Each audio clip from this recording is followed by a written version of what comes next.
Bueno, pues hicimos este pequeño resumen sobre el precio del café. El precio del café en verde. Igual que hay un pequeño meme como para empezar. Pero bueno, pues nada más como para tener una pequeña idea. Pues este rollo de que como el consumidor paga mayoritariamente paga en Starbucks una cantidad bastante, vamos a decir, la principal, donde no se queja del precio. Luego tenemos lo que se conoce como la tasa de excelencia, que es una competencia, me parece que anual, donde se hacen subastas de los cafés con más de 82, no, perdón, más arriba de 85 puntos es lo que recuerdo, 85 puntos en la eh, escala de la SCA, la Asociación de Cafés de Especialidad, que pues como podemos ver también es una cantidad como considerable, aunque bueno, como que aquí el chiste es que pues sí, aunque estos precios son exorbitantes, ahorita los vamos a ver, para cafés verdes, pues es como este rollo de que la gente sí está dispuesta a pagar un precio interesante también para los cafés ganadores de la tasa de excelencia. Cabe señalar que estas son subastas.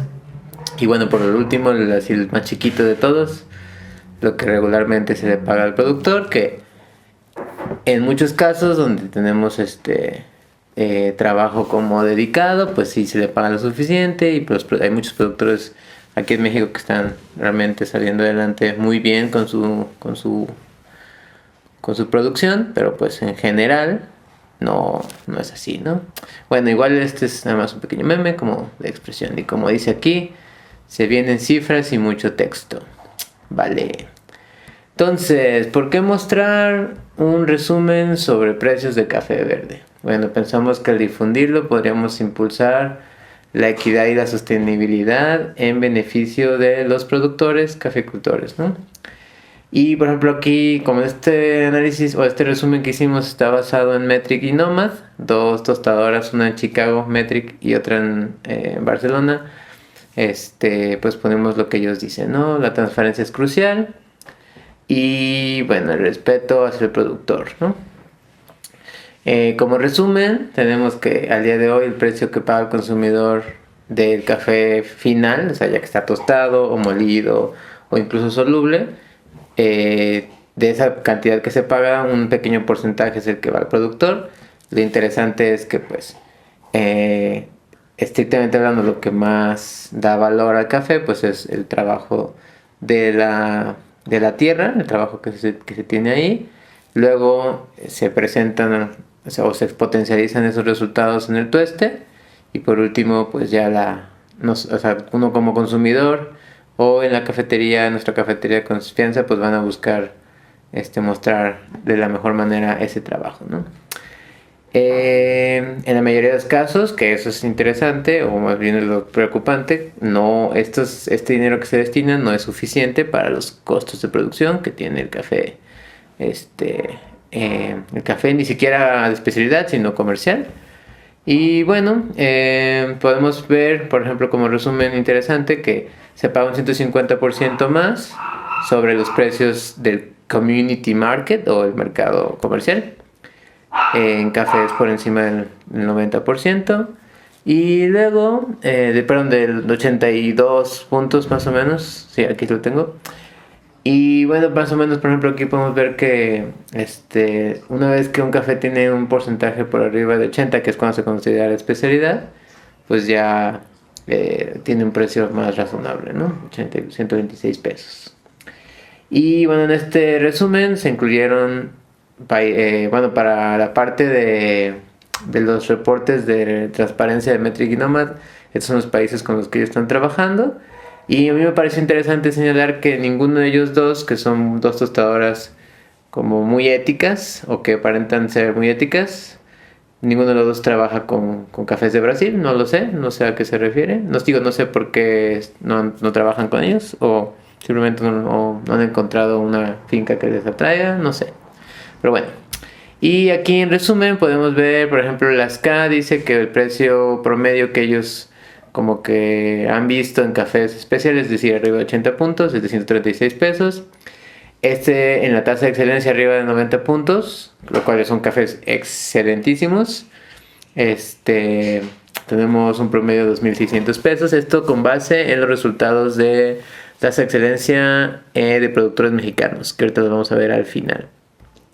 Menos de 90 puntos, es decir, entre 80 y 90, 842. Y vemos aquí hay un brincoto totote. Y luego sobre el reporte de Metric, ellos pagan en promedio 216, Nomad paga en promedio 260. Nomad reporta que su community market que ellos han visto es de 104, Metric reporta que su community market es 85. Y por ejemplo, en Metric ellos también exponen cuál es el precio del Fair Trade, que es cuando tienen pues como certificado de trato justo, y podemos ver que es bajísimo, ¿no? Es 67%, incluso por debajo de lo que Metric está mostrando en su community market. Bueno, este resumen es la parte de Metric. Podemos ver que ellos pagan 154% más que el community market, y aquí tenemos pues un resumen de sus valores. O sea, ellos, por ejemplo, esto me parece muy interesante. Ellos, su precio máximo que están dispuestos a pagar son 2.100 pesos mexicanos por kilo de café, ¿no? Y lo que es interesante es que ahorita que vemos los resultados de la tasa de excelencia, vamos a poder observar que tenemos precios mayores, ¿no? A esto. Que yo cuando vi este resumen, sin haber visto los últimos resultados de hace casi 2 semanas, o una semana, ya no recuerdo, fue como no puedo creer que haya de pagos de $50 por libra, que representa 2.100 pesos, tan altos, ¿no? Por un kilo de café en verde. Eso es importante en verde, ¿no? Bueno, aquí podemos ver que, por ejemplo, creo que los cafés más costosos son en Costa Rica, que sí, por ejemplo, estas dos fincas, 667 pesos el kilo de café en verde. Pero también por ahí me acuerdo que Colombia tenía precios interesantes, ¿no? 217. A ellos, por ejemplo, ellos tienen una comparación de el precio que paga Metric a un café más de 80 puntos y cuál es lo que ellos ven en el community market, ¿no? Va. Luego, en resumen, los de Nomad, por ejemplo, ellos pagan un 149, si se fijan está bastante similar, o sea, están pagando en general 150% más, que es lo que decíamos en el resumen del community market. Y por ejemplo, mira, ellos son los que mostraban lo del Fair Trade. O sea, podemos que el Fair Trade es, pues, pues no sé, o sea, yo estoy investigando sobre este tema del café en verde, me pareció muy interesante mostrar estos dos reportes que pues, tienen ahí las dos tostadoras, y también porque acaba de pasar la tasa de excelencia con los tostadores mexicanos. Pero bueno, el Fair Trade me parece que tiene un precio pues bastante bajo, incluso por debajo de lo que Metric y Nomad reportan como community market. Pero bueno, por ejemplo, ellos muestran un poquito diferentes sus resultados. Ellos muestran más bien como el promedio que pagan según los distintos rangos de puntaje de la SCA. Y vemos que pues una vez que pasa 88 ya pagan bastante, ¿no? Por el café.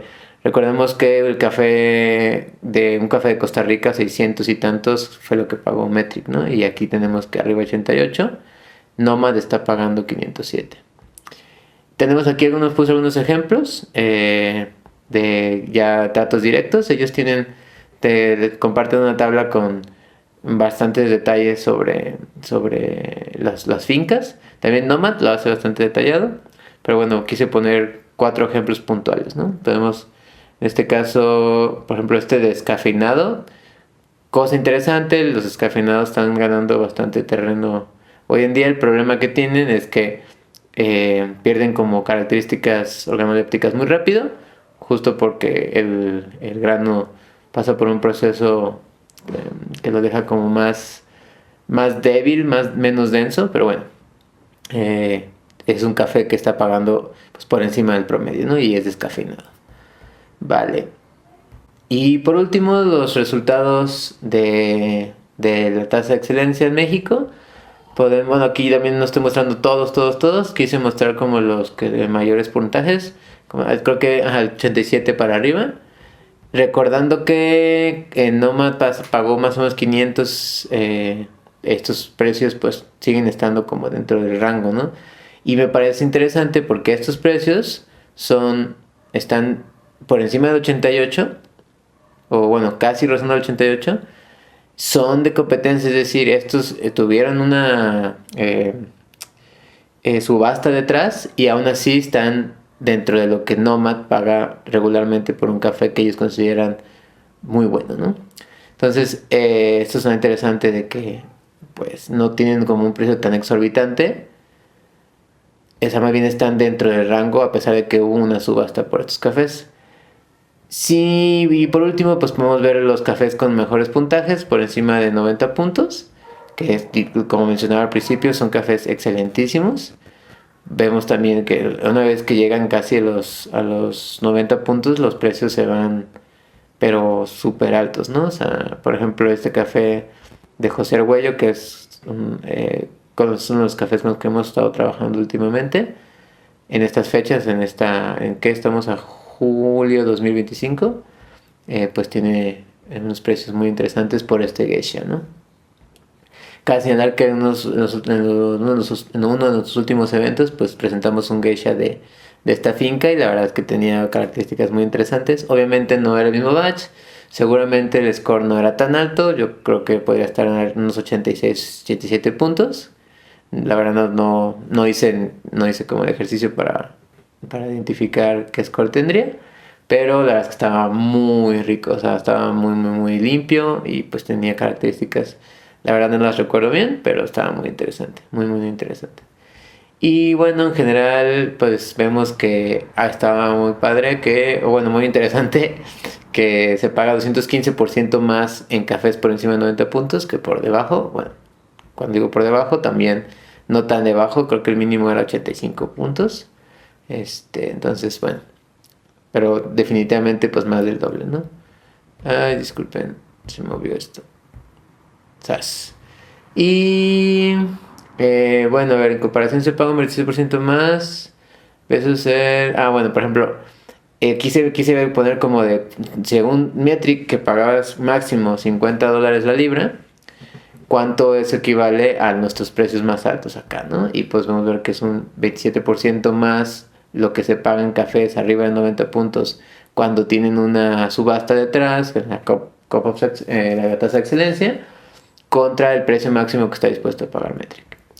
Y bueno, aquí dejo los resultados. Igual pues recuerda pues hacer screenshots. También están los enlaces de las fuentes.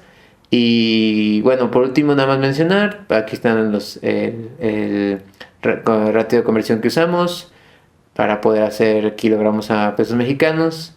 Aunque en el estándar está a dólares por libra, que está bien, es bueno que estemos acostumbrados a este número.